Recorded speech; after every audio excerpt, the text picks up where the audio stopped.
Bible గ్రంథంలో మొట్టమొదటిగా ఆరాధించిన మొదటి వ్యక్తి మన పితరుడైన అబ్రహాం. చదవండి, ఆదికాండము 22వ అధ్యాయం.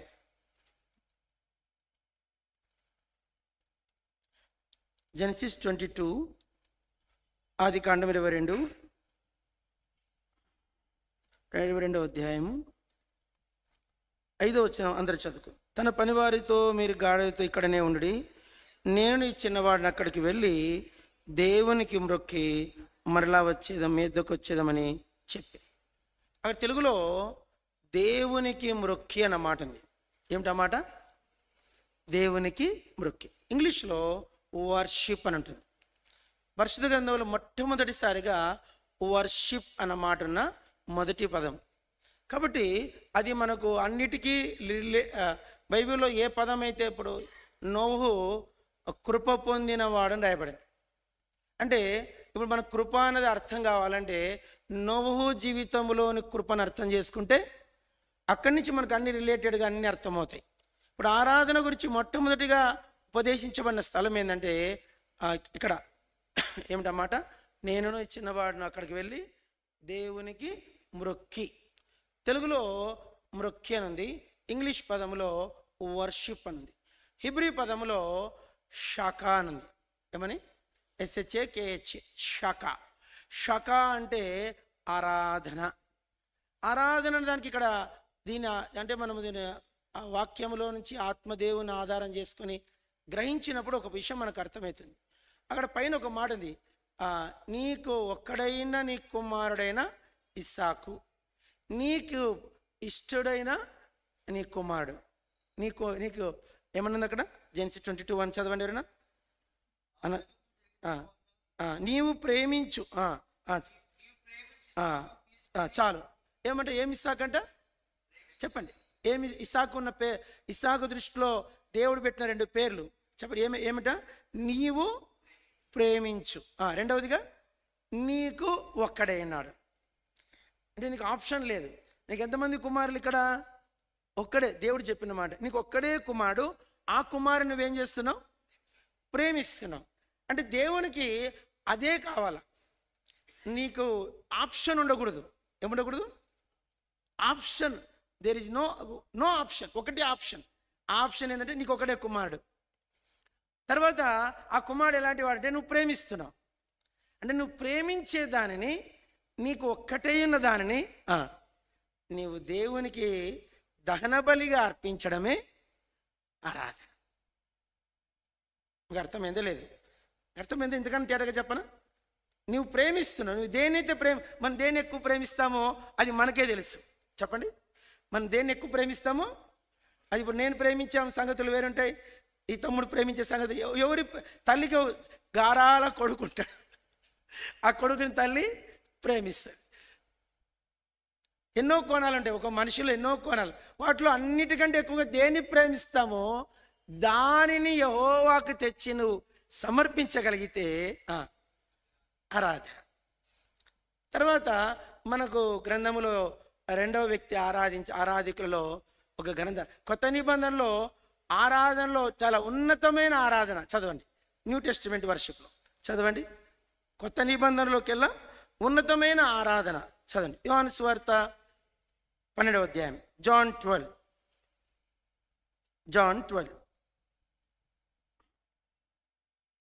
ఇక్కడ ఒక స్త్రీ ప్రభువును ఆరాధించింది. అందరు చదువుకుందాం. 3వ వచనం. అప్పుడు మరియ మిక్కిలి వెలగల అచ్చ జటామాంసి అత్తరు సేరున రెత్తు తీసుకొని పూసి ఇల్లు అత్తరు వాసన తిండి. మీరు గమనించే ఓల్డ్ టెస్టిమెంట్లోకి వెళ్ళా unique worshipper is the Abraham. పాత నిబంధనలో ఉన్న అసమానమైన ఆరాధికుడు ఎవరు చెప్పరు, ఇంకా గుడ్డిగా చెప్పేలా ఎవరు అతను? అబ్రహాం. న్యూ టెస్టిమెంట్లో ఉన్న అదే పదం వాడదాం, అసమానమైన ఆరాధికురాలు ఎవరు? ఆరాధికుడు కనపడు కొత్త నిబంధనలో. ఆరాధికుడు ఎవరంటే బెతనీ మరియా. ఈమె ఉన్నత, తెలుగులో కొన్ని పదాలు, మంచి పదాలు, ఉత్కృష్టమైన, అసమానమైన, సమానము లేని ఆ అద్భుతమైన ఆరాధికురాలు ఎవరంటే మరియా, బెతనీ. ఈమె ఆరాధనలో మనం నేర్చుకునేది. ఇక్కడ మనం ఇప్పుడు మీలో కూడా ఎవరైనా ఒక సేవనర అత్తరెత్తు తీసుకొచ్చి యేసుప్రభు పాదాలు పూసేంత మాత్రాన అది ఉన్నతమైన ఆరాధన కాదు. ఇక్కడ ఆమె ఆమెను గురించి ఇంత ప్రత్యేకంగా 4 సువార్థికులు ఈమె చేసిన ఆరాధన రాశారు. అర్థమైందా మీకు? 4 సువార్థికులు కూడా ఈమె చేసిన ఆరాధనను రాశారు. అంటే ఈమె ఆరాధనలో ఏమిటి ప్రత్యేకత అనేది మనం ఆలోచిస్తే, యూదులకు పెళ్ళి అంటే చాలా పెద్ద తతంగం. పెళ్ళి అంటే చాలా పెద్దది. దానికి ముందుగా ప్రదానం చేయబడాల.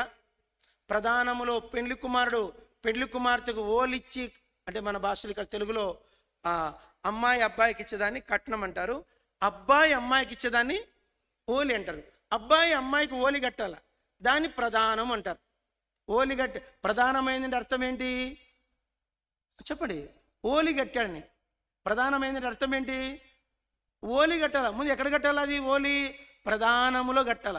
ప్రధానమైన తర్వాత వివాహానికి ముందు పెళ్లి కుమారుడు అవన్నీ కూడా చాలా పెద్ద విషయాలు. అయితే ఇక్కడ పెళ్లి కుమారుని కొరకు ఒక కానుక తీసుకెళ్ళాల. పెళ్లి కుమారుని కొరకు కొన్ని కానుకలు, వాటిలో ప్రశస్తమైన కానుక ఏంటంటే అత్తరు తీసుకెళ్ళాలి. ఏం తీసుకెళ్ళాలా? అత్తరు. ఎందుకంటే పరమగీతంలో మనకు రాయబడింది, నీవు పూసుకొని పరిమళ తైలము సువాసన గలది, నీ పేరు పోయబడిన పరిమళ తైలంతో సమానం. కాబట్టి పరిమళ తైలానికి చాలా ప్రత్యేకతలు ఉన్నాయి బైబిల్లో. ఇప్పుడు మనం దాని గురించి మాట్లాడలేదు. ఈమె ఆ పరిమళ తైలాన్ని మామూలుగా ఒక స్త్రీ పెండ్లి భర్తకు ప్రదానం చేయబడిన తర్వాత పెండ్లి దినమునకు అతని కొరకు ఏం తీసుకెళ్ళాలి? పరిమళ తైలం లేక అత్తరు తీసుకెళ్ళాలి. ఈ అత్తరు ఆమెతో పాటుగా వెళ్ళాలి. వెళ్ళి ఆ పెండ్లి పెనిమిటికి ఆ అత్తరును ఆమె కానుకగా ఇవ్వాలి. ఇప్పుడు ఈ అత్తరు ఎవరికి తీసుకొస్తున్నారు? మరియా యేసుప్రభు తెచ్చింది. ఈమె దృష్టిలో ఆ అత్తరు ఆయన మీద అభిషేకించేసింది. ఈమె దృష్టిలో యేసుక్రీస్తు ఎవరంటే చెప్పాలా, ఈయన నా పరమ వారుడు, ఈజ్ మై హెవెన్లీ హస్బెండ్, నా పరలోకపు భర్త అని ఆమె డిసైడ్ అయిపోయింది. మేము ఎబ్రోన్లో ఉన్నప్పుడు చాలామంది సిస్టర్స్ పెళ్ళిళ్ళు చేసుకునేవారు కాదు. 3 సిస్టర్స్ ఎబ్రోన్లో, ముగ్గురు సిస్టర్స్ ఒకేసారి వచ్చారు. వాళ్ళిద్దరూ ఒక తండ్రి పిల్లలు. ముగ్గురు భక్సింగ్ గారి వర్తమానం విని ఒకేసారి సేవకు వచ్చారు. ముగ్గురు పెళ్లి చేసుకోలే. పెళ్లి చేసుకోకుండా ముగ్గురు ఎబ్రోన్లో ఉండిపోయారు. ఆ దినాలు మేము ఉన్నప్పుడు ఉన్నారు వాళ్ళు. ఇప్పుడు ఒక్కొక్కరు వెళ్ళిపోయారు. ఆ దినాలు వాళ్ళు ఉన్నారు. ఇప్పుడు మీకు వెతికినా దొరకరు వాళ్ళు. మేము 30 ఏళ్ళ క్రితం మాట చెప్తున్నాం. వారితో మేము ఒకరోజు వాళ్ళలో పెద్ద సిస్టర్ని అడిగాను, అమ్మా ఎందుకు మీరంతా ముగ్గురు అక్క చెల్లెలు డెడికేటెడ్ అయ్యారు, భక్సింగ్ గారు మీకు పెళ్ళి చేయలేదా అన్న అడిగితే ఆమెనంది, పెళ్లిలో ఏముంది అబ్రాహ్మ, భూలోక పెళ్లిలో భర్త, పిల్లలు, కుటుంబము, ఇంతే. ఈ భూలోక పెళ్లి ఎన్ని రోజులు ఉంటుంది? నాకు తెలిసి పెళ్ళై 25 years ఏదో చెయ్యెత్తండి ఒకసారి. పెళ్ళై 25 ఏళ్ళు అయిండలా. పెళ్ళై 25 ఒక్కరు దొరికారు ఇక్కడ, 2 3 4 5 కొద్దిమంది. ఓకే, అంటే దీన్ని ఏమంటారు అంటే సిల్వర్ జూబ్లీ అంటారు. ఏమంటారు? గోల్డెన్ జూబ్లీ చేసుకుని చెయ్యెత్తండి. ఆండ్రూ గారు, ఒకరిద్దరు. ఇంత కాంగ్రిగేషన్లో ఎంతమంది గోల్డెన్ జూబ్లీ? 2. సిల్వర్ జూబ్లీ 25, ఒక 5-10 మంది ఎత్తారు. గోల్డెన్ జూబ్లీ ఇద్దరే ఎత్తారు. నేనంటే పెళ్ళి అంటే ఏంటి? భర్త భార్య వండుకోవడం, తినడము, పిల్లలు, కుటుంబము, సంపాదించుకోవడం, ఇల్లు కట్టుకోవడం. ఇది ఎన్ని రోజులు? 50 years. పెళ్ళి అంటే 100 ఏండ్ల పంట అంటారు, కానీ 100లో ఒకరికి, అది 100లో ఒకరికి 100 ఏండ్ల పంట. 75 ఎవడు బతుకుతాడు? పెళ్ళైనాక భార్యతో కలిసి 75 ఏళ్ళు బతుక నేను చూడలే ఇంతవరకు. 50 ఏళ్ళు ఆటికి అయిపోతుంది. 50, 55 అటుగా ఏమన్నా పోతుంది, ఆయనన్నా పోతాడు, లేక ఇద్దరూ పోతారు. కాబట్టి ఈ లోకంలో పెళ్ళి అంటే ఎన్ని ఏళ్ళండి? 50 years. మరి యేసు ఆమె చెప్పిన మాట నా మాట కాదు, ఇది కాపీ వర్డ్ మాట. ఆమె చెప్పింది అంటే భూలోక పెళ్ళిలో ఏముంది అబ్రహం? 20 ఏళ్ళు, 30 ఏళ్ళు, 50 ఏళ్ళు. మేము ఎవరిని చేసుకోవాలని తీర్మానం చేసుకున్నామంటే మా రాజును, మా ప్రభువును. మేము సరాసరి 2వ ఆకాశం, మధ్యాకాశంలో మా ప్రియుడు వచ్చినప్పుడు మేము ఆయననే మనువాడతామని చెప్పింది ఆమె. కొంచెం భయం వేసింది నాకు ఆ మాట వింటాను.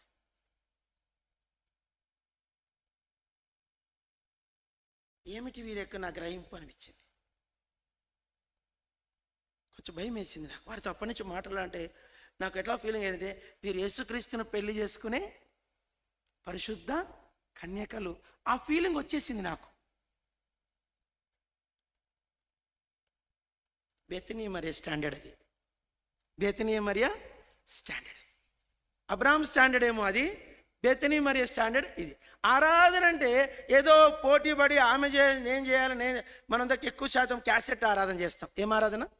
క్యాసెట్ అంటే పోయిన వారం ఏం చేసామో, పోయిన సంవత్సరం ఏం చేసామో, లేకుంటే రెగ్యులర్ చేసే ఆరాధనలు కొన్ని మాటలు నేర్చుకుంటాం, అవి కాపీ కొట్టే అవి రికార్డ్ అయిపోతాం.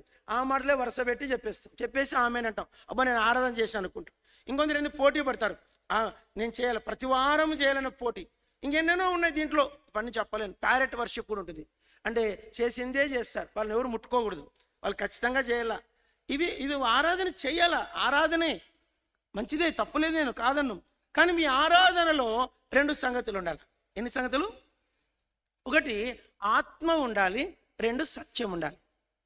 చెప్పండి, 1 ఏముండాలా? The main is the spirit ఉండాల. మీ వర్షిప్లో ఏముండాలా? Spirit. You have in your worship you must be have the spirit. మీ ఆరాధనలో ఖచ్చితంగా ఆత్మ ఉండాలి. ఏముండాలి? ఆత్మ ఉండాలి. మాటలు ఉండకూడదు, అక్షరాలు ఉండకూడదు. ఏమిటి ఆత్మ? చెప్పండి, అందరు చెప్పండి అన్నమాట. ఏమిటి ఆత్మ అంటే ఏంది? మనం కొంచెం జాగ్రత్తగా ఆదికాండం పోవాలి. పోదామా? వెళ్దామా? చదవండి. ఆదికాండము 3వ అధ్యాయం. మనందరూ బాగా తెలుసు కొన్ని మాటలు, అవన్నీ నోటికి చూడండి. అందరు చదవండి. ఆదికాండం 3వ అధ్యాయం చదవండి. ఒక్క నిమిషం. 17వ వచనంలో ఉంటుంది. జెనసిస్ 3:17.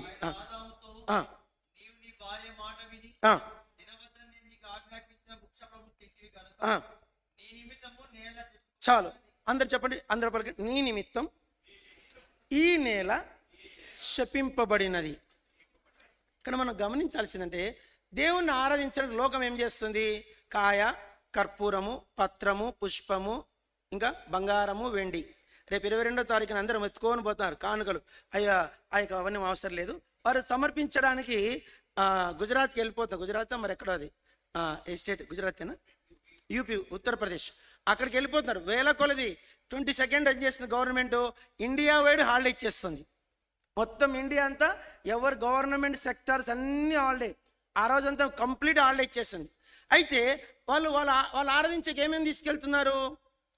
కాయలు, కర్పూరాలు, పూలు, పుష్పాలు, పత్రములు, కానుకలు, బంగారము, వెండి, కరెన్సీ, 1 day శాలరీ, లేకుంటే 1 month శాలరీ, లేక 1 year శాలరీ, సంథింగ్ మనకు తెలీదు. ఎవరెవరు ఏమి ఇస్తారో మనకు తెలియదు.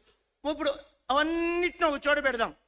బైబిల్ ఏమంటుందంటే, నీ నిమిత్తము ఈ నేల. ఇప్పుడు నువ్వు దేవునికి ఇవ్వాలంటే ఏది ఇవ్వకూడదు? ఏది ఇవ్వాలి? శపితమైనది ఇవ్వకూడదు. You understand? What your offer, that is not must be cursed. నువ్వు అర్పించే అర్పణ ఏమై ఉండకూడదు? శాపము లేనిది ఇవ్వాలి. నేల నుంచి వచ్చేదంతా ఏమనింది? అన్ని భూమి మీదలోంచి ఇచ్చే. నువ్వు అనుకోవచ్చు ఆదివారం కానుకేస్తాను కదా, ఆ కానుక ఒకవేళ నువ్వు అది దేవుని రక్షించబడి ఉంటే అది పరిశుద్ధమవుతుంది. చెప్పండి, రక్షించబడి ఉంటే అది పరిశుద్ధం. రక్షణ లేకుండా నువ్వు తెచ్చేది కానుక ఏమిటి? శాపగ్రస్తమే. ఆ దినాల్లో ఖచ్చితంగా భక్సింగ్ గారు చెప్పారు. నా అంశం ఏంటంటే, ఇప్పుడు దేవునికి ఇచ్చే అర్పణ ఏదై ఉండాలా? శాపము లేనిది ఇవ్వాలి. అలాంటిది ఏదైనా ఉంటే తెచ్చివ్వండి. రెండవదిగా ఆత్మ అన్నాడు. చెప్పండి, ఏమన్నాడు? ఆత్మ. ఆత్మ అంటే ఏంది? ఆదికాండం 2:7 ఏమన్నాడు? దేవుని ఆత్మ నేలమంటితో దేవుడనే యెహోవా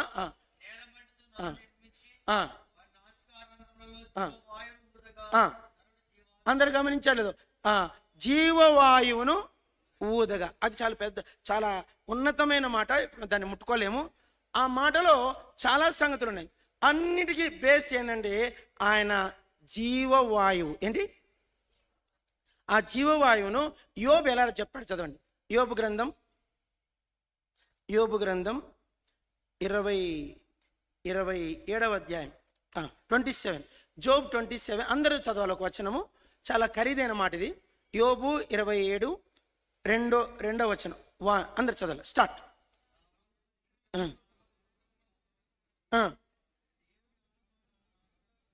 చాలు, అందరు గమనించండి. ఆయన ఊపిరి నాలో ఎట్లుందంట, పూర్ణముగా ఉంది. డాక్టర్ దగ్గర పోతాం, డాక్టర్ అంటాడు, బాబు ఊపిరి పీల్చుకో. జ్వరం వస్తే డాక్టర్ ఏం చేస్తారమ్మా, స్టెథోస్కోప్ పెట్టేయమంటాడు, ఊపిరి గట్టిగా తీసుకో అంటాడు. ఒకసారి ఊపిరి తీసుకోండి, జస్ట్ మనం రిలాక్స్ చేద్దాం. చెప్పండి. అంటే తీసుకున్నది అండి, మీరు అంటారు ఊపిరి. రెండవ భాగంలో ఏం రాయబడింది, దేవుని ఆత్మ నా నాసికారంధ్రములలో ఉండడు. ఇప్పుడు చెప్పండి, మనం అందరు చెప్పండి, ఆ ఊపిరే ఆత్మ. ఆ ఊపిరే ఆత్మ. ఇది ఒక కోణంలో ఆ ఊపిరిలో ఆత్మ ఉంది. మరి ఇప్పుడు ఆత్మ ఏం చేస్తున్నాడు, ఆదాము నువ్వు తినవద్దని చెప్పిన వృక్ష ఫలము నీవు తింటివి. ఎప్పుడైతే ఆజ్ఞ అతిక్రమిస్తానే ఆదాములో ఉన్న ఆ ఆత్మ చచ్చి ఊరుకుంది. ఏం చెప్పండి. అయితే విచిత్రం చెప్పనా, ఆదాము పండు తిన్న తర్వాత కూడా 930 ఏళ్ళు శుభ్రంగా బతికాడు. 930 years చెప్పండి శుభ్రంగా. మరి చచ్చింది ఏమిటి? ఇప్పుడు మీరు ఆన్సర్ ఇచ్చారు. అందరు గమనించండి, ఆత్మ చచ్చిపోయింది, భూమి శపించబడింది. ఇప్పుడు నువ్వు ఫిజికల్గా ఇవ్వడానికి పనికొచ్చేది లేదు. ఆత్మీయంగా ఇద్దామంటే ఆత్మ ఏమైంది, చచ్చూరుకుంది. ఇప్పుడు నువ్వు ఆత్మపరంగా దేవుణ్ణి ఆరాధించలేవు, భౌతికంగా కూడా దేవుణ్ణి. ఇది ఎక్కడ వింత? ఆత్మేమో చచ్చిపోయింది, భౌతికంగా ఇద్దామంటే నేల శపించబడు. ఫిజికల్ థింగ్స్ ఇవ్వలేవు, స్పిరిచువల్ థింగ్స్ ఇవ్వలేవు. మరి ఎట్లా దేవుణ్ణి ఆరాధించాలి? ఇది ఎలా సాధ్యం? ఇప్పుడు దేవుడు అన్నాడు, నన్ను ఆరాధించాలనుకుంటే ఏముండాలి, మీకు ఆత్మ ఉండాలి. అది రెండవది ఏమిటి, సత్యం ఉండాలి. సత్యము అంటే నాకున్న అభిప్రాయము అనుభవ జ్ఞానం. చెప్పండి, రియాలిటీ. నేను ఇప్పుడు దొంగతనం చేస్తా, నేను చెప్తా దొంగతనం చేయకూడదు అని అనుకో, దాన్ని ఏమంటారు, వేషధారణ. ఇంగ్లీష్లో దాన్ని హిపోక్రసీ అంటారు. నేను చెడుతనం చేస్తూ నువ్వు చెడుతనం చేయద్దురు అంటే ఏమిటి అర్థము, హిపోక్రసీ. అంటే ఆరాధనలో ఏముండాలంటే హిపోక్రసీ ఉండకూడదు. ఇంక అర్థమైందో లేదు, వేషధారణ లేని ఆరాధన. ఇప్పుడు చాలామంది ధవలవర్ణుడా రత్నవర్ణుడా అంటారు. ఆ అనుభవం నీకు తెలుసా? ధవలవర్ణుడా ఒకసారి పాడదామా, ధవలవర్ణుడా రత్నవర్ణుడా సత్యరూపి అన్నబడువా ధవలవర్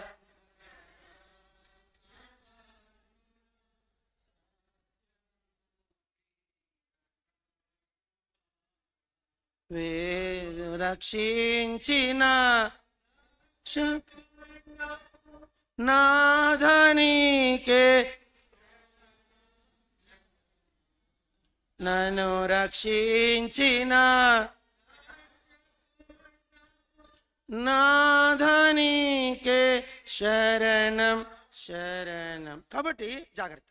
ఇప్పుడు ఆరాధనలో ఇక్కడ మనం పాటతో ఆరాధించాం, ధవలవర్ణుడా రత్నుడు. ఇంగ్లీష్లో బాగుంటుంది, అందరు చెప్పండి, my beloved white and ready. తెలుగులో ధవలము రత్నం అన్నాడు, ఇంగ్లీష్లో తెలుపు ఎరుపు రాశాడు. నా ప్రియుడు తెలుపు, నా ప్రియుడు ఎరుపు. ఒకసారి ఎప్పుడు స్పీకర్ వచ్చాడు, నేను అడిగాను బ్రదర్ పేరు ముందే చెప్పాడు, మిస్టర్ వైట్. ఆయన పేరు ఏం పేరు? Mister white. ఆయన పేరు వైట్ అంతే, ఇంకేం లేదు. వైట్ అంటే ఏంటంటే తెలుపు. ఏంది బ్రదర్ అంటే, this Bible word brother, my mother is put that name, my name is white, my beloved white, నా ప్రియుడు వైట్. వైట్ అంటే ఇప్పుడు చెప్పండి, మీకు పరమగీతం పోవాలి. పరమగీతం పోతే మీకు మొదలు పెడితే ఎక్కడికో వెళ్ళిపోతాం. ఆయనలో ఉన్న వైట్నెస్, ఇంత వైట్ అంటారు, ఇంత తెలుపా, ఏ చాకలియు అంత తెలుపు. జస్ట్ ఒక చిన్న గ్లిమ్ ఇస్తాను. నా ప్రియుడు ధవలవర్ణుడు రత్నవర్ణుడు, 10,000 మంది పురుషుల్లో అతన్ని గుర్తింపవచ్చును. నా ప్రియుని యొక్క శిరస్సు అపరంజి వంటిది, నా ప్రియుని యొక్క తల వెంట్రుకలు కృష్ణవర్ణములు కాకపక్షములు, అవి నొక్కులు నొక్కులుగా కనబడుచున్నవి. నా ప్రియుని యొక్క నేత్రములు నదీ తీరములందు గువ్వల వలె కనబడుచున్నవి, అవి పాలతో కడగబడినట్లున్నవి. నా ప్రియుని యొక్క చెక్కిళ్ళు పరిమళ పుష్పస్థానములు, అవి సుగంధ వృక్ష శోభిల్లిత భూభాగములు. నా ప్రియుని యొక్క పెదవులు పద్మములు, అవి ద్రవరూపక జటామాంసి స్రవించుచున్నవి. నా ప్రియుని యొక్క కరములు తార్షీషు రత్న గోళములు, నా ప్రియుని యొక్క కాయము నీలరత్న ఖచ్చితమైన విచిత్రమైన దంతపనిగా కనబడుచున్నది. నా ప్రియుని యొక్క కాళ్ళు బంగారు మెట్ల మీద నిలపబడిన చలవరాతి స్తంభములు. నా ప్రియుని యొక్క వైఖరి లెబనోను పర్వత తుల్యము, అవి దేవదారు వృక్షములంత ప్రసిద్ధము. నా ప్రియుని యొక్క నోరు అతి మధురము, ఇతడే నా ప్రియుడు, ఇతడే నా స్నేహితుడు, ఇతడు అతి కాంక్షణీయుడు అని చెప్పేసి. మీకు ఇప్పుడు ఇవి ఒక్కొక్కటి ముట్టుకోవాలంటే నాకు భయం అవుతుంది. అంటే ఈ ఆరాధన కాన్సెప్టే మనం ఇంకా అర్థం చేసుకోలేకున్నాం. దీంట్లో మళ్ళీ ఆ ప్రియుని యొక్క వైట్నెస్, నా ప్రియుని యొక్క వైట్నెస్ చెప్పాలంటే అక్కడ షులమితి ఆ వైట్నెస్లో ఉన్న 7 సంగతులు చెప్పింది. ఎన్ని చెప్పింది? 7 సంగతులు. నేను జస్ట్ మీకు నోటికి చెప్తాను, అందరు చెప్పండి. తల ఏంటంటే అపరంజి, చెప్పండి. తల ఏంటంట ఇంగ్లీష్లో గోల్డ్ అని ఉంది. ఏం గోల్డ్ అంటే ఫైన్ గోల్డ్ అని ఉంది. గోల్డ్లో చాలా రకాల మీరు అనుకోవచ్చు, మీరు చూసే గోల్డ్ వచ్చి లలిత జ్యువెలరీస్ గోల్డ్, ఖజానా గోల్డ్, నాకు తెలియదు మీ గోల్డ్. ఈ గోల్డ్ వచ్చి మీరు చూసే గోల్డ్. ఒరిజినల్ గోల్డ్లోకి వెళ్తే పింక్ గోల్డ్ ఉంది. ఏమిటి? గులాబీ రంగులో ఉన్న గోల్డ్ ఉంది. మీరు చూసారు ఎప్పుడు పింక్ గోల్డ్. ఇంకా గోల్డ్కి వెళ్తే క్రిస్టల్ ఉంది. దాని ఏమంటారు ఇంగ్లీష్ తెలుగులో అపరంజి. ఆ క్రిస్టల్ ఆ వైట్ గోల్డ్ అది బంగారం కన్నా 10 రెట్లు రేట్ ఎక్కువ ఉంటుంది, అది క్రిస్టల్. ఇప్పుడు ఆమె ఏమంటుందంటే my beloved head is the crystal అని చెప్పేసి, ఫైన్ గోల్డ్. ఆయన శిరస్సు అపరంజి అంటే దానికి సమానమైన వైట్నెస్ ఇంకోటి లేదు. శిరస్సులో ఏమేమి ఉంటాయి? నేత్రములు ఉంటాయి, పెదవులు ఉంటాయి, తల ఉంటుంది, ఆలోచనలు ఉంటాయి, ఉద్దేశాలు ఉంటాయి, తలంపులు ఉంటాయి, ఊహలు ఉంటాయి. తలలో ఏమేమి ఉంటాయన్నా? ఊహలు ఉంటాయి, ఆలోచనలు ఉంటాయి, ఉద్దేశాలు ఉంటాయి, అన్ని సమస్తం ఎక్కడ ఉంటుంది? ఆయన తల వైట్. అంటే ఆయన ఆలోచనలో, తలంపులలో, ఊహలో, ఉద్దేశములో, చిత్తములో ఏం లేదు, ఏ నలుపు. అందుకే పరిశుద్ధాత్మ ఏం రాశాడు? ఆయనలో చీకటి నో, ఎంత మాత్రమూ లేదు. చీకటి లేదు కాదు, బైబిల్ ఎలా ఎంత చీకటి లేదంట? ఎంత మాత్రము చీకటి లేదు. వారు కావాలి ఆయనకు. అలాంటి వారు వచ్చి ఆరాధన చేస్తే దూతగణములందరూ ఆమేనంట. ఎవరికైనా అలాంటి ఆశ ఉంటే, అలాంటి ఆశతో నువ్వు ఆరాధన చేయాలని, అలా నువ్వు ఒక మాట చెప్పాలంటే, నువ్వు ఆదివారం ఆరాధన చేయాలంటే పోయిన సండే మధ్యాహ్నం నుంచి ప్రిపేర్ అయ్యండి. అలా నా ఆలోచనలు, నా ఊహలు, నా తలంపులు, నా చిత్తం, నా ఉద్దేశం, నా కోరికలు అన్నీ ఎట్లా పెట్టుకోవాలా చెప్పండి? ఎలా పెట్టుకోవాలా? No, white. అప్పుడు నీ ఆరాధన సత్యం. ఏంటి? Then only your worship is the white. అలా వైట్ అంటే ఆ సత్యమును ఎవరైనా కలిగి ఉండి ఆరాధిస్తే, ఆ సజీవమైన ఆత్మను కలిగి ఆరాధిస్తే అది ఆరాధన. ఆ లెవెల్కి మనం రావాలన్నది బైబిల్ చెప్పే. బైబిల్ ఏదో ముట్టుకుంటే చదివే అక్షరం కాదు. అక్షరములో ఏముందంటే దేవుని ఆత్మ ఉంటుంది. అక్షరములో ఏముంటుంది? దేవుని ఆత్మ. అది ఆత్మ ఉన్నవానికి అర్థమవుతుంది, దాంతో నడిచేవానికే అర్థమవుతుంది, సంబంధం కలిగిన వానికి అర్థం. సరే, ఇప్పుడు ఇంతసేపు చెప్పింది ఆరాధన వర్తమానం కాదు, ఇది జస్ట్ ఉపోద్ఘాతం. ఏమంటుంది అంటే ఆరాధన అంటే ఏమిటో ఒక కోణం చెప్పాను, నాటే ఫుల్లీ చెప్పలేదు నేను. బైబిల్లో చాలా ఆరాధనలు ఉన్నాయి. అబ్రహాం ఆరాధన వేరు, మోషే ఆరాధన వేరు. ఆ బైబిల్ అంతట్లో ఆయనకు ఒక పేరుంది, ఆరాధికుడు. దావీదు అని పేరే ఆరాధికుడు. ఆయన ఇన్వైట్ చేస్తే ఆయన చెప్తాడు ఆరాధన గురించి. ఆయన ఆయన సజీవుడు ఉన్నప్పుడు ఆయన మందిరంలో, యెహోవా మందిరంలో ఆరాధించే ఆ క్వైరే 30,000 మంది ఉండేవాళ్ళంట. ఇప్పుడు మన మందిరంలో ముగ్గురే ఆరాధిస్తున్నారు అంటే క్వైర్. మేము ఆరాధించేవాళ్ళు, మీరు వచ్చి క్వైర్ లీడర్స్, సింగింగ్ లీడర్స్. వారికి మెయిన్ వచ్చి ఆసాపు ఆధ్వర్యంలో 30,000 మంది క్వైర్ ఆరాధిస్తారంట. వాళ్ళందరూ వైటే వేస్తారు. ఏం వేస్తారు? వైట్ ఏఫోదులు, తెల్లని ఏఫోదులు వేసుకొని ఆరాధించేకి వస్తారు. వాళ్ళని చూడడానికి కళ్ళు సరిపో.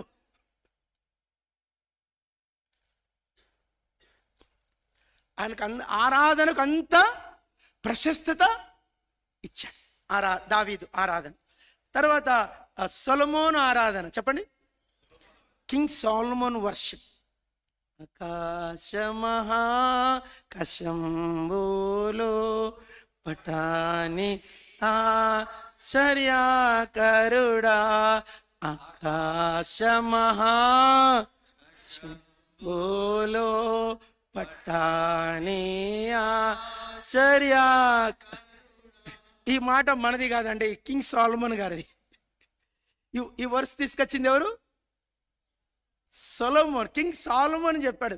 ఆయన కట్టిన మందిరము, ఆ మందిరాన్ని ఆయన ముగించినప్పుడు ఆ పదం వచ్చింది ఆయన నోటి నుంచి. తరుపు ఇప్పుడు నేను మాట్లాడలేను ఆయన ఆరాధన గురించి. తర్వాత నెహెమ్యా ఆరాధన ఉంది. ఎవరిది? నెహెమ్యా. ఆయన ఆరాధనలో ఒక పదం ఎవరు వాడలే, ఆ పదం ఆయన ఒక్కడే వాడినాడు. అందరు చదువుదామా? నెహెమ్యా గ్రంథం 1వ అధ్యాయం, బుక్ ఆఫ్ నెహెమ్యా. తీశారా? నెహెమ్యా 1వ అధ్యాయం.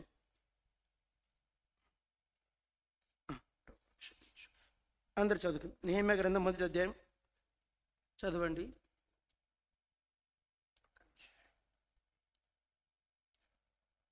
5:1-5 ఎట్లనగా, ఆకాశమందున దేవా యెహోవా.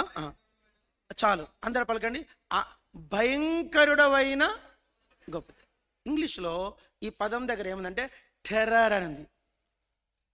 The God of great terror, లేక తెలుగులో the God of great terror. గొప్ప దేవుడు, భయంకరుడు. భయంకరుడు అంటే ఏమిటి అర్థము? మనకేమనుకోకండి, మనకు స్ట్రిక్ట్ అంటే కుదరదు. చెప్పండి, స్ట్రిక్ట్ ఆఫీసర్ వస్తే చెప్పండి, మనకు కుదరదు. అమ్మ స్ట్రిక్ట్గా ఉన్నా కుదరదు, నాన్న స్ట్రిక్ట్గా ఉంటే కుదరదు, భర్త స్ట్రిక్ట్గా ఉంటే కుదరదు, సార్ స్ట్రిక్ట్గా ఉంటే కుదరదు. కానీ స్ట్రిక్ట్గా ఉంటేనే దేవుడు గణపరుస్తాడు. నువ్వు ఇంకా గణపరచబడలేదంటే అర్థం ఏంటంటే నువ్వు స్ట్రిక్ట్గా లేవు. ఎవరైతే అంటే లూజర్స్ అంటే వాళ్ళని, స్ట్రిక్ట్గా లేని వాళ్ళని ఏమంటారు? లూజర్స్.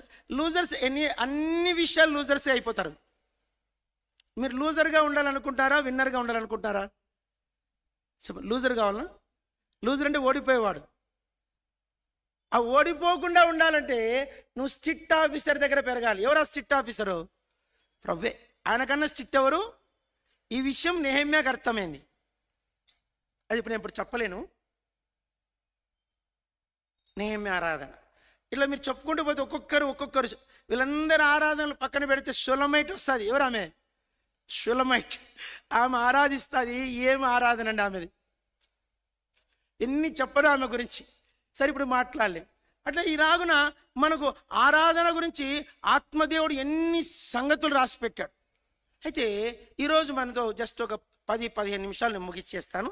జస్ట్ 10 మినిట్స్లో త్వరగా మనము ఒక 7 ఆరాధనలు చూద్దాం. ఎన్ని ఆరాధనలు? త్వరగా చదువుదామా? అందరూ 1 by 1 చదువుకో. ఒక్కొక్కటి ఎందుకంటే 7 ఒకసారి చదివితే అర్థం కాదు. ఒక్కొక్కసారి చదువు. అందరూ ప్రకటన గ్రంథము 4వ అధ్యాయం. ప్రకటన గ్రంథము 4వ అధ్యాయం 4 తీశారు. ప్రకటన గ్రంథము 4వ అధ్యాయం అందరం చదువుకుందాము. 7-8 వచనాలు చదువుకుంది. 7-8 చాలు. మొదటి జీవి సింహం వంటిది, రెండవది దూడ వంటిది, మూడవ జీవి మనుష్యుని ముఖం వంటి ముఖము గలది.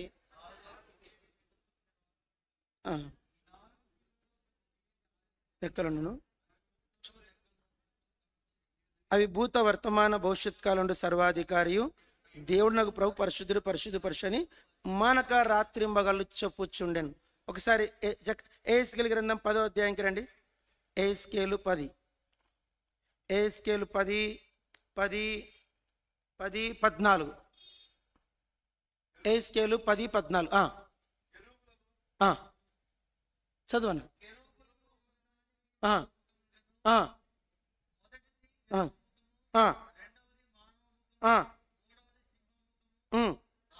చాలు, అందరు చెప్పండి. కెరూబులు, వీళ్ళకి చాలా పేర్లు ఉన్నాయి. జీవులన్నా కెరూబులన్నా సందర్భాన్ని బట్టి వాళ్ళ రూపం మారుతుంటుంది. వాటిని మనం ఇప్పుడు చెప్పడానికి మన జ్ఞానం సరిపోదు. కెరూబుల గురించి ఆ వర్ణన మనకు మన హ్యూమన్ మైండ్కి రీచ్ కాదు. అయితే వాళ్ళు ఎలా ఉన్నారంటే ఏస్కేలు 10:14 ఏమో వారికి 4 ముఖాలను రాశారు. దేహం ఒకటే, చెప్పండి, దేహం ఒకటే, ముఖములు 4 ముఖాలు. ఒక ముఖము కెరూబు ముఖము, పక్షిరాజు ముఖము, మనుష్యుని ముఖము, దూడ ముఖము, 4 సింహం. ఈ 4 ముఖములు వారికి కలిగి ఉన్నారంట. 4 ముఖాలు. ఈ 4 ముఖాలు దేహం ఒకటే, 4 రెక్కలతో ఎగురుతున్నారంట. లోపల వెలుపట కన్నులు ఉన్నాయంట. 2 రెక్కలతో కాళ్ళు కప్పుకుంటున్నారు, 2 రెక్కలతో ఎగురుతున్నారు, 2 రెక్కలతో ముఖం కప్పుకుంటున్నారు. కాళ్ళు ముఖము కప్పుకుంటూ, నేను ఒకరోజు ప్రశ్న వచ్చింది, ముఖము కప్పుకుంటున్నారు, కాళ్ళు కప్పుకుంటున్నారు, మళ్ళీ దేవునికి సింహాసనంకి కెరూబులకు మధ్యలో సముద్రం అడ్డం ఉందంట. ఏముందంట? గాజు వంటి స్ఫటికమును పోలిన సముద్రం. ఒక మాట గమనించండి, అందరికి తెలుగులో పలకండి. సముద్రము ఆవల ప్రభు ఉన్నాడు, సముద్రం ఈవల కెరూబులు ఉన్నారు. వీరికి వారికి మధ్యలో ఇంత డిస్టెన్స్ ఉండి కూడా చెప్పండి, కాళ్ళు కప్పుకుంటున్నారు, ముఖం కప్పుకుంటున్నారు. అంటే నేను ఒక ప్రశ్న అడిగాను ఒకరోజు నా ఆత్మతో, దూతల్ని మాట్లాడవచ్చు, తప్పేం కాదు. దూతతో నేను నా సెన్స్తో మాట్లాడాను. ఎప్పుడన్నా మీరు కెరూబులారా, ఎప్పుడన్నా మీరు ప్రభువును చూశారా అని అడిగాను. క్వశ్చన్ వచ్చింది నాకు. క్వశ్చన్ వస్తే అడిగాను, కెరూబుని సెన్స్తో అడిగాను, మీరు చూశారా అంటే నాకు ఆన్సర్ ఇచ్చింది. అది అంటే అందరు పలకండి, మేము అంతటి సాహసమును చెయ్యమన్నారు. నాకు ఇప్పుడు అర్థం ఏమైందంటే కెరూబులు పరలోకములో ఉన్న అతి పరిశుద్ధమైన దేవునికి చాలా దగ్గరగా ఉండేది ఎవరండి? కెరూబులు. ఆ కెరూబులు ఈ దినం వరకు కూడా ఇంకా ప్రభువుని చూడలేదు, చూడ్డానికి సాహసం కూడా చేయడం లేదు. చూడలేదు, చూడ్డానికి. ఒకవేళ మనమే కనుకుంటే ఒక రెక్క ఇట్లా కొంచెం ఇట్లా, ఏమనుకోకండి, ఇలా కొంచెం ఇట్లా ఇట్లా డౌన్ చేసి ఇట్లా చూసి మళ్ళీ పెడతాం. మనంతే కదా, ప్రార్థనలో కళ్ళు మూసుకుంటాం, 100 సార్లు తెరుస్తాం, అంతే కదా. మనం అట్లా మూసినట్లే ఉంటాం, మన ప్రార్థన కూడా మనం కళ్ళు తెరుస్తాం. కొంచెం ఇలా తీసి ఇట్లా చూసేసరికి నేను అంటాను, అవి బూడిదైపోతాయి.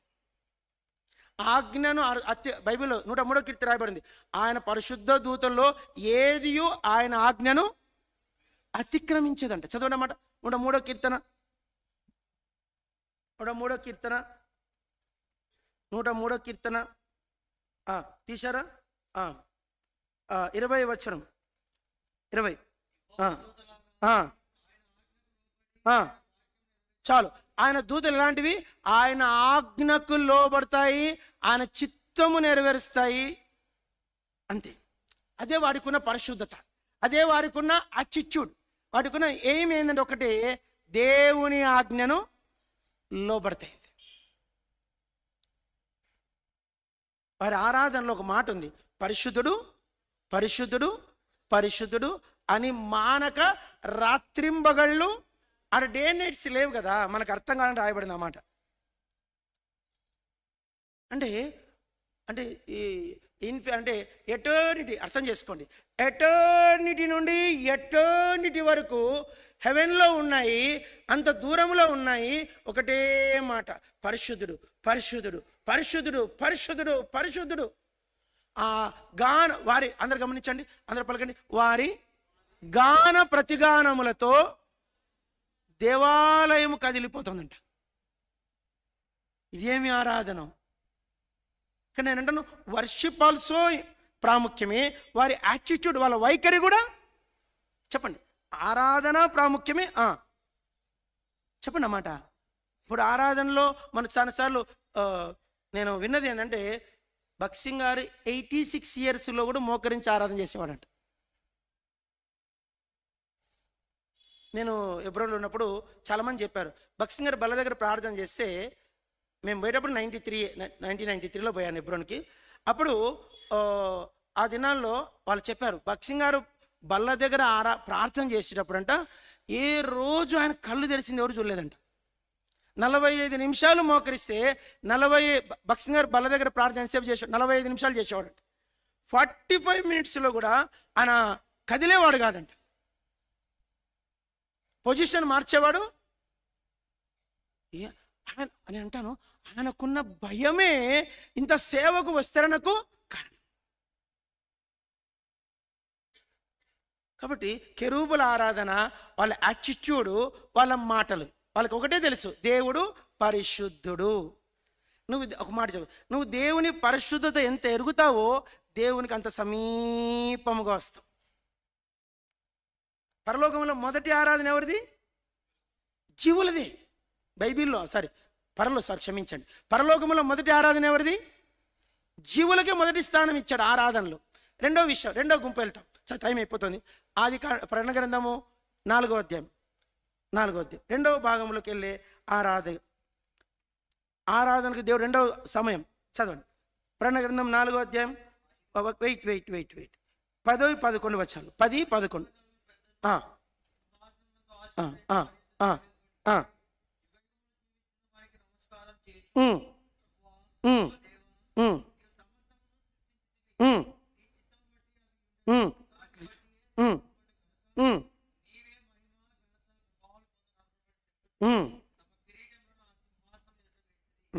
అందరూ గమనించండి, వీళ్ళ ఆరాధనలో వీళ్ళెవరు? 24 పెద్దలండి. చెప్పండి మీరు ఆ మాట, ప్లీజ్ మీ మాట నోట పలకండి. ఎంతమంది పెద్దలు? మొదటి వారు ఎవరు? వారు జీవులు. ఎంతమంది ఉన్నారు? వాళ్ళు నలుగురికి మొదటి ఆరాధన సమయం. రెండవ సమయం ఎవరికి ఇచ్చాడు? 24 పెద్దలు ఒకేసారి ఆరాధించారు. ఒకేసారి వాళ్ళ ఆరాధనలో, నాకున్న షార్ట్ టైంని బట్టి చెప్తున్నాను, వాళ్ళ ఆరాధనలో వాళ్ళ వైఖరి నాకు ఇంపార్టెంట్. వాళ్ళ ఆరాధన వాళ్ళ ఆరాధనలో ఏం మాట్లాడారు? ప్రభువా మా దేవాను సమస్తం సృష్టించి నీ చిత్తమును బట్టి అవి ఉండెను, దాన్ని బట్టి ఏ సృష్టింపబడిన కనుక నీవే మహిమ ఘనత ప్రభావములు పొందనర్హుడవని చెప్పినారు. తమ కిరీటములను ఒకసారి గమనించండి, ప్లీజ్ ఒకసారి గమనించండి.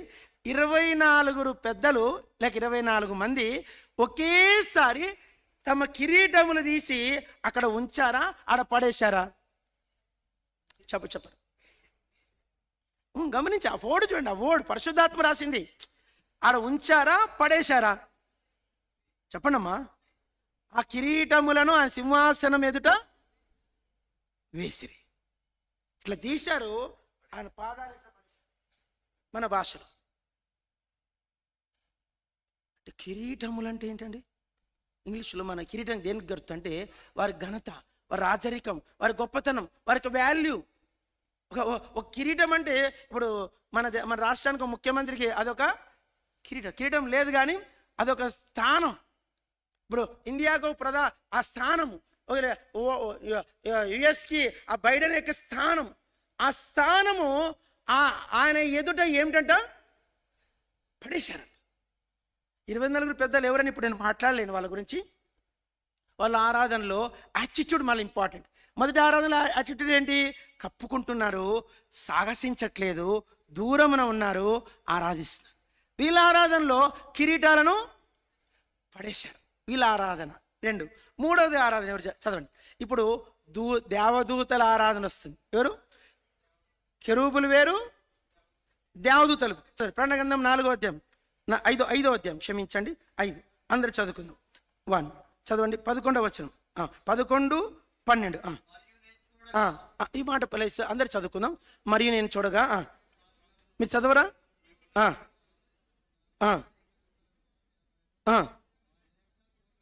వారి లెక్క కోట్ల కొలదిగా ఉండెను.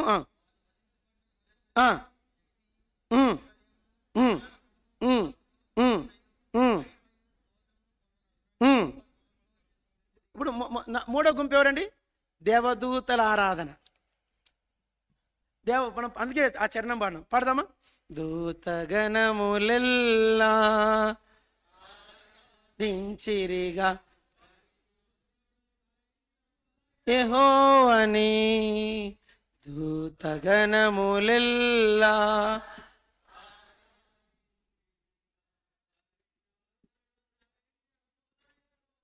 ఇప్పుడు మనం కొద్ది మంది ఉన్నాం.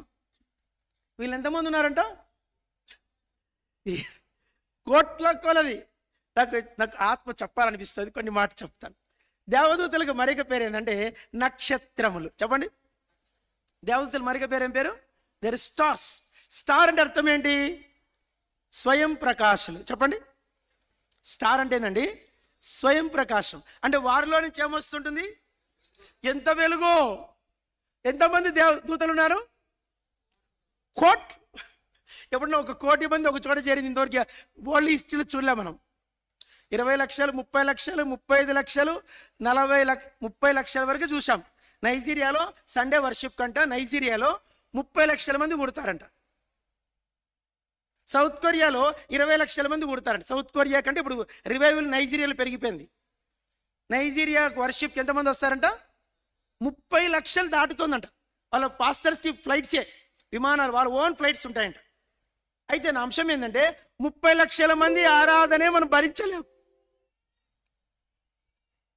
1 కోటి మందా 2 కోట్ల తెలియదు. ఒక భక్తుడే ఇప్పుడు అస్ట్రోనాట్ అన్నది సబ్జెక్ట్లో, ఫిజిక్స్లో, ఇంజనీరింగ్లో అస్ట్రోనాట్. అస్ట్రోనాట్ అంటే ఏంటి అర్థము? నక్షత్ర శాస్త్రం. చండి, నక్షత్ర శాస్త్రం. ఎవరు నక్షత్ర శాస్త్రం గురించి తెలుసుకోవాలంటే మీకు కొంచెం అస్ట్రాలజీ, నక్షత్ర శాస్త్రం.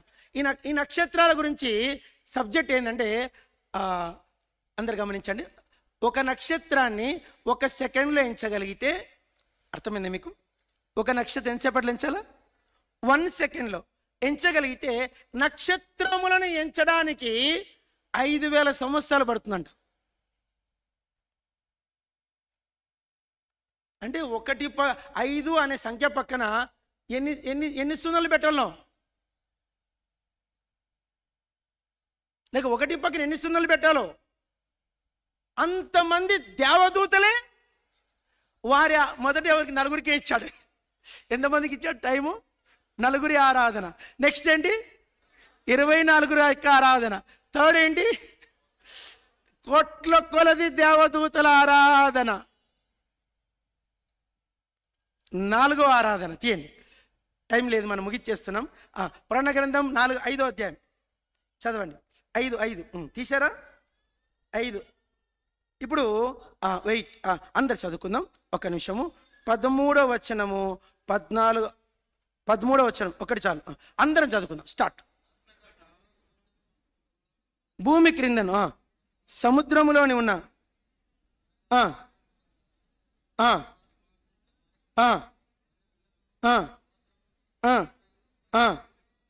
యుగ యుగములు కలుగును కాక అని చెప్పడం. అందరు పలకండి, సృష్టి ఆరాధన. సృష్టి అంటే ఎవరు వస్తున్నారు? అందరు పలకండి, సముద్రములు, భూమి, ప్రతి సృష్టము, వాటిలోనున్న సర్వం. ఇప్పుడు భూమి మీద 84 లక్షల రకాల ప్రాణమున్న జీవులు ఉన్నాయంట. ప్రాణమున్న జీవులన్నీ 84 లక్షల జీవులు భూమి మీద ఉన్నాయి. సముద్రములో ఉన్నవి ఎంతో తెలియదు, ఇంకా చెప్పట్లేదు ఎవరు. వచ్చి 20 లక్షలు కొందరు అంటారు. 20 లక్షల రకాల జీవులు, 84 లక్షలు 20 లక్షలు వేస్తే 1,04,00,000 జీవులే ఉన్నాయి. తర్వాత సముద్రము, భూమి, సృష్టము అన్నిటిని కలిపి వాటికి సమయం ఇచ్చాడు ఆరాధించమని. వారు సముద్రం ఎలా ఆరాధిస్తుందో పాడదాం ఒక చరణము. స్తుతించుడి యెహోవా దేవుని,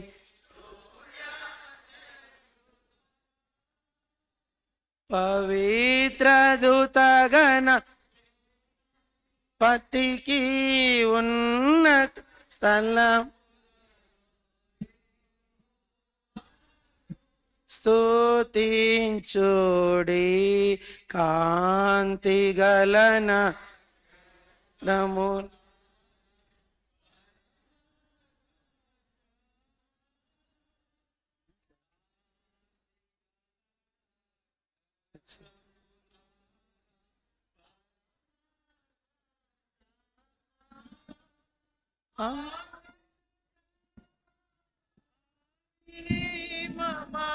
అగ్ని తుఫాను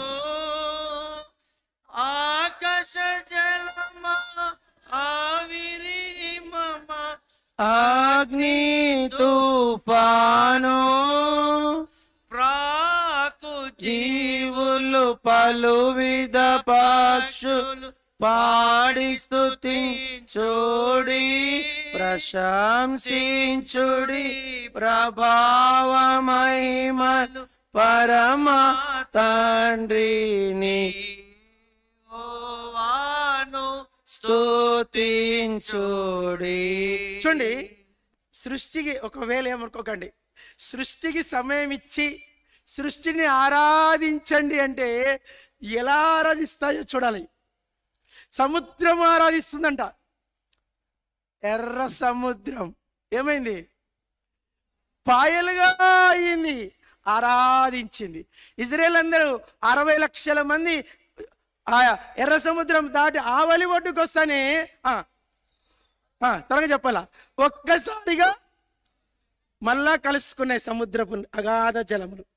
ఆ ఫరో సైన్యము ఆ రథములన్నీ మునిగిపోయినాయి. ఇప్పుడు చెప్పండి, సముద్రం ఆరాధించిందా లేదా?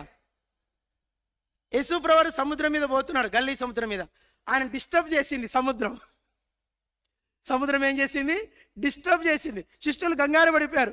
ప్రభువా, మేము నశించిపోచున్నాం నీకు. ఆయన డిస్టర్బ్ అయ్యి మన మీద పిల్లలు అల్లరి చేస్తే అల్లరిని గదించట్టుగా లేచి మాట్లాడలేదండి.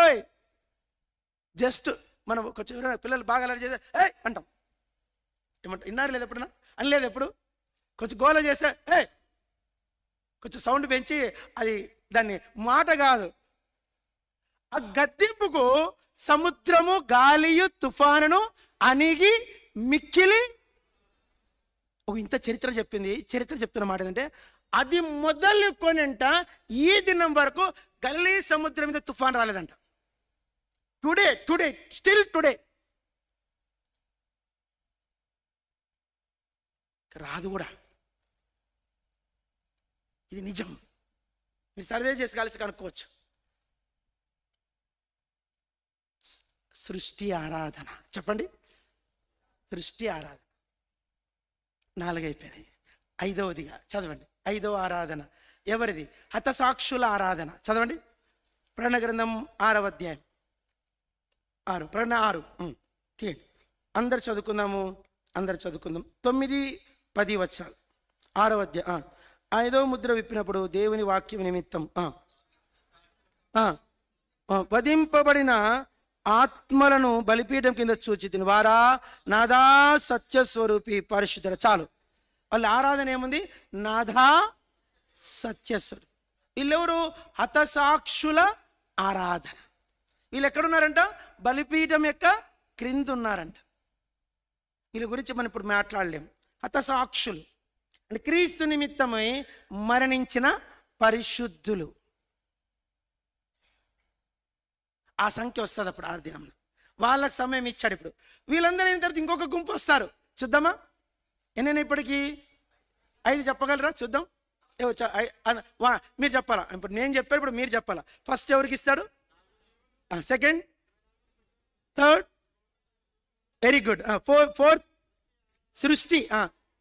5 మటైర్స్ హతసాక్షులు. 6 చదవండి. ప్రకటన గ్రంథము 14వ అధ్యాయం 1,44,000 పరిశుద్ధుల ఆరాధన.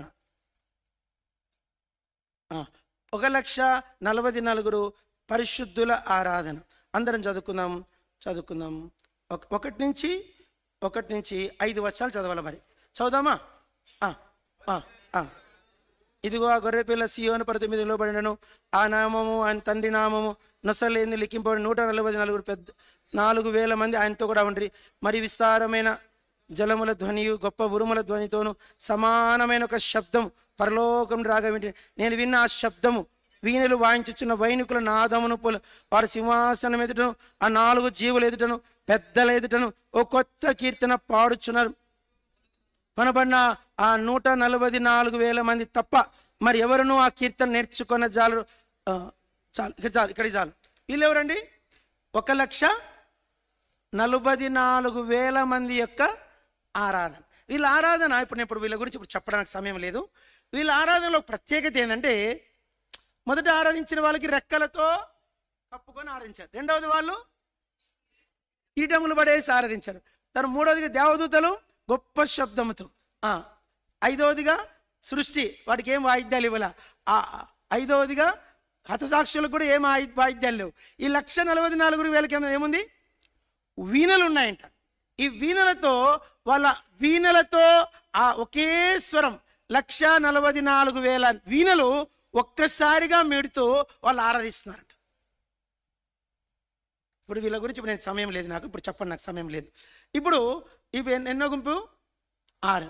ఇప్పుడు అసలైన వాళ్ళు వస్తారు. ఇప్పుడు ఇంతసేపు చెప్పింది వచ్చి వీళ్ళ ఆరాధనలో ఎవరికే గాని యేసుక్రీస్తు మరణము, ఆయన శిలువ శ్రమలు, ఆయన యొక్క భూస్థాపనము, ఆయన తిరిగి లేచుటకు సంబంధము లేదు. ఇప్పుడు వచ్చే వారిలో చదవండి ప్రకటన గ్రంథం 7వ అధ్యాయం. వెయిట్ అన్న వచనం చెప్పాలా? ఒక్క నిమిషం. 7వ అధ్యాయం అందరం చదువు. ఒక్క నిమిషం, అందరూ ఒకేసారి చదవాలి ఈ వచనం. అందరు మీకు ఒక విషయం అర్థమవుతుంది. అందరు 9వ వచనము 10వ వచనం స్టార్ట్.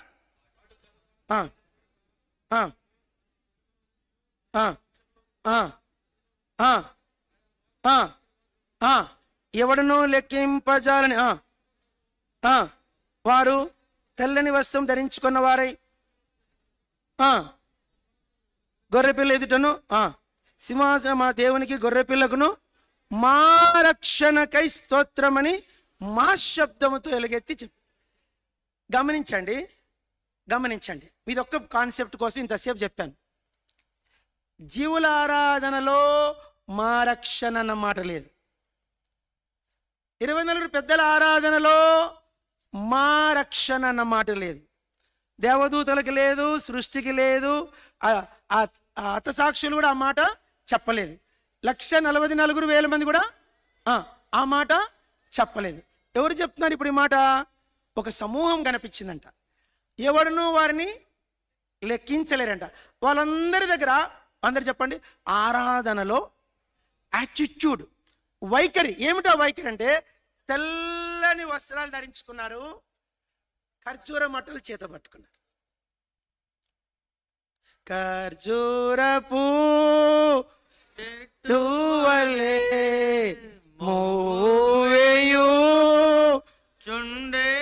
ఇప్పుడు వీరి చేతులు ఏమున్నాయి? పామ్ ట్రీ లీవ్స్, ఖర్జూరము చెట్టు యొక్క ఆ మట్టలు వాళ్ళ చేతిలో ఉన్నాయంట. ఇది ఇప్పుడు దేనికి గుర్తు అంటే, ఖర్జూరపు చెట్టు చాలా విషయాలు మాట్లాడుతుంది. ఆ చెట్టులో విజయం ఉంది, విజయ గీతం ఉంది. ఏముంది? యేసుక్రీస్తు వారు యెరూషలేములోకి వచ్చినప్పుడు ఖర్జూర మట్టలతో వారు యేసుప్రభుని ఎదుర్కొన్నారంట. జయోత్సవం, హోసన్నా జయం, విజయవంతమైన జీవితానికి, జయ జీవితానికి గుర్తు. సరే, రెండవ తెల్లని వస్త్రాలు ఉన్నాయి. ఏమిటి తెల్లని ధనం? అక్కడ రాయబడింది, గొర్రె పిల్ల రక్తములో తమ వస్త్రములను తెలుపు చేసుకున్నారు. మామూలుగా రక్తం ఒక చుక్క పడింది అనుకో, పోనుగాక ఇంకేదో ఏమో చేస్తే పోతుంది, నాకు తెలియదు. కానీ ఇంకా రక్తం పడిందంటే అంతే. ఇప్పుడు ఈ రక్తములో ఉతుక్కుంటే వస్త్రాలు ఏమవుతున్నాయంట? చల్లగైనాయంట. ఇప్పుడు వీళ్ళు ఎంతమంది ఉన్నారంటే, ఎవడునూ కోట్లని చెప్పలే, కోట్లని లెక్క నంబర్ వచ్చింది. ఇది నంబర్ లేదు, ఇన్ఫినిటీ, అనంతం. ఇప్పుడు వీళ్ళందరి నోట ఒకటే మాట వచ్చింది, ఒకటే ఆరాధన. అందరు చెప్పండి, ఒక్కటే మాట. ఏంటి ఆ మాట? మా రక్షణ, మా రక్షణకై స్తోత్రం. ఎవరా గుంపు అంటే, వీ ఓన్లీ, మనమే. ఎందుకంటే యేసుప్రభు మన కొరకే వచ్చాడు. యేసుప్రభు మన కొరకే మరణించాడు. నాట్ మన కొరకు, నా కొరకే వచ్చాడు, నా కొరకే శ్రమ అనిపించాడు, నా కొరకే మ్రానెక్కాడు, నా కొరకే 6 గంటలు ఆ శిలువ మీద వెళ్ళాడు, నా కొరకే శిలువ మీద మరణించిన తర్వాత 3 గంటలు ఒక శవము, దిక్కులేని శవము వలె వేలాడినాడు. నా కొరకే శిలువ నుంచి దింపబడి సమాధిలో పెట్టబడ్డాడు. నా కొరకే సమాధిలో 3 రోజులు ఉన్నాడు. నాకు నిరీక్షణ కలుగుటకై సమాధిలో నుండి తిరిగి లేచి నన్ను దర్శించినాడు. నా ప్రభు ఎవరంటే పునరుత్థానుడు. ఎవరైనా ఈజ్ ఎ రెజరెక్టెడ్. ఆయన అంటున్నాడు, నేను లేచింది నిజమైతే నిన్ను కూడా ఆయనలో మృతుల్లో నుండి లేపిన వాని ఆత్మ మన యందు నివసించినట్లా మనల్ని కూడా ఆయన లేపును. ఇప్పుడు ఆత్మ మనలో ఉంది. చెప్పండి, ఆత్మ ఎక్కడుంది? మనలో, నాలో ఉంది. ఎవరు ఉదయం ఉంది? ఒకసారి చెయ్యి ఎత్తండి. లేదా? ఏం తమ్మి? లేదా? ఏం జాబేజ్ ఎత్తట్లేదు? ఏం హెర్మోన్ ఉందా? వీళ్ళిద్దరి పేర్లు వస్తారు, ఇంకెందరి పేర్లు లేదు. ఆత్మ నీలో ఉన్న ఎడల ఆ ఆత్మ ఏమిటంటే మృతమైన నీ ఆత్మను బ్రతికించిన ఆత్మ. బైబిల్లో ఒక పదం ఉంది. అందరు చెప్పండి. కంటికి కన్ను. మీరు చెప్పట్లే. కంటికి కన్ను, పంటికి పన్ను, చెయ్యికి చెయ్యి, కాలుకు కాలు, వాతకు వాత, ప్రాణమునకు ప్రాణం. నా ప్రాణం కోసం ప్రాణం ఇచ్చిన ఒకే ఒక వ్యక్తి యేసుప్రభు.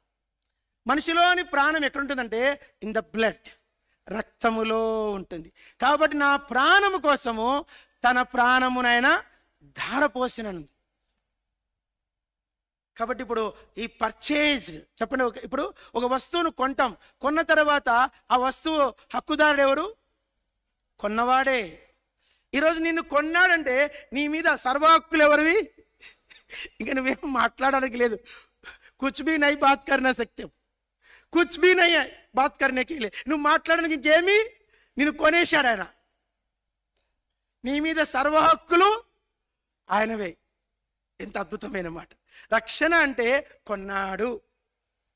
చాలా అద్భుతమైన సంగతులు ఉన్నాయి. కాబట్టి ఈరోజు చచ్చిన మన ఆత్మను బ్రతికించాడు, మనల్ని విమోచించాడు, ఆత్మనిచ్చి సత్యములోకి నడిపించాడు, అనుభవ జ్ఞానం ఇచ్చాడు. ఒక దినమున ఆయన మహిమలో మనం ప్రత్యక్షమవుతాం. ఇప్పుడు నేను చెప్తాను. ఇప్పుడు చెప్పిన 6, అందరు పలకండి, ఈ 6 శ్రేష్టమైన గుంపుల కంటే మనమే విలువైన వారం. ఎందుకంటే ఆ 6 గుంపుల్లో ఎవరి కోసం యేసుప్రభు సిలువలో మరణించలేదు. కేవలం హీ డైడ్. ఒకసారి ఒక మాట చదివాను. అందరూ ఒక మాట చెప్పండి. అందరు తెలుగు చెప్పండి. అందరూ చెప్పండి, ఇంగ్లీష్ చెప్పండి. His only crime is he loved us. ఆయన సిలువలో వేలాడినప్పుడు ఒక ఆయన ఇట్లా బొమ్మ వేశాడు. ఆయన దేహము మేకులతో వేలాడుతుంది. ఆయన మరణించినప్పుడు ఆయన పూర్తిగా ఇలా వంగిపోయాడు.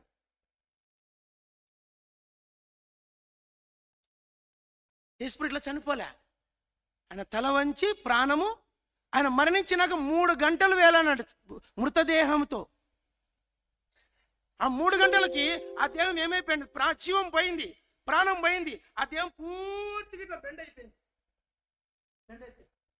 పూర్తిగా బెండ్ అయిపోయింది. ఎందుకు ఇంతగా ఆయన మరణించాడంటే his only crime is he loved us. ఆయన నిన్ను ప్రేమించడమే ఆయన చేసిన నేరం. ఇంక అర్థమైందా? అందరు చెప్పండి. ఆయన నిన్ను ప్రేమించడమే ఆయన చేసిన నేరం. ఇది నేరమా? కాదు, అది ఆయన బలహీనత అంట. మన మొదటి 2 కొరింథీ 13వ అధ్యాయంలో బలహీనతను బట్టి ఆయన సిలువ, చదవండి, చదివేసుకొని ఆరాధనకి వెళ్ళిపోదాం. 2 కొరింథీ 13వ అధ్యాయం చదివేసి లేచి నిలబడుకుందాం. 2 కొరింథీ 13వ అధ్యాయం ఈ వచనంతో మన ఆరాధనలోకి ప్రవేశిద్దాం. 13వ అధ్యాయం 4వ వచనం. 2 Corinthians 13:4. చాలు, అంతే చాలు. అందరు పలకండి. బలహీనతను బట్టి ఆయన, ఒకటే కారణం, అది ఆయన. అందరు చెప్పండి, అది ఆయన. ఎందుకు ప్రభు నువ్వు ఇంతగా సిలువలో వేలాడినావు అంటే దిస్ ఈజ్ మై వీక్నెస్ అంటాడు. నిన్ను ప్రేమించకుండా ఉండలేడు ఆయన. నిన్ను ప్రేమించకుండా ఆయన ఉండలేడు. అది ఆయన యొక్క బలహీనత. లేచి నిలబడుకొని ఆరాధిద్దాం.